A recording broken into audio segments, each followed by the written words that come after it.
Rais wa Marekani Donald Trump amesema kwamba kiongozi mkuu wa Iran Ayatollah Ali Khamenei anapaswa kuwa na wasiwasi mkubwa wakati wa dalili zikionyesha kuwa Washington na Tehran ziko mbioni kuanza mazungumzo kuhusu mpango wa nyuklia wiki hii. Trump amekuwa akiitishia Iran mara kwa mara kufuatia hatua kali za serikali hiyo kukandamiza maandamano waliopinga utawala.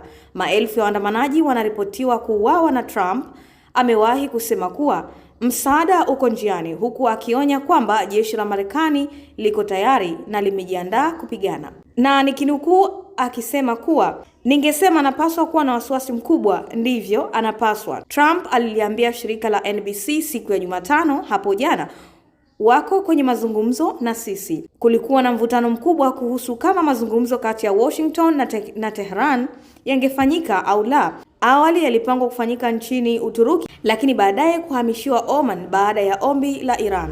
Waziri wa mambo ya nje wa Marekani Marco Rubio alisema kuwa ili mazungumzo yoyote yawe na tija, ni lazima yajumuishe kuweka mipaka kwenye uwezo wa makombora ya masafa marefu ya Iran.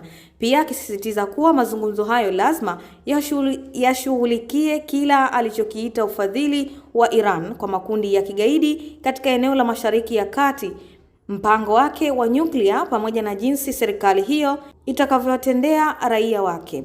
Kwa upande wake, Tehran imekuwa ikiyakataa mara kwa mara masharti hayo. Siku ya Jumatano ilionekana kwa muda mfupi kuwa mazungumzo hayo yamefutwa kabisa. Hata hivyo, afisa mmoja wa ikulu ya White House aliliambia gazeti la The National kuwa maandalizi ya mazungumzo yalianza tena baada ya kushinikizwa na viongozi kadhaa wa Kiarabu na Kiislamu. Nchi kadhaa zilieleza wasiwasi wao juu ya uwezekano wa machafuko kuenea endapo serikali ya Iran itaangushwa madarakani. Pia kuna hofu kuwa serikali ya Iran, ikiwa itabanwa, inaweza kushambulia kwa makombora kambi za kijeshi za Marekani zilizopo katika nchi zilizohifadhi wanajeshi wa Marekani.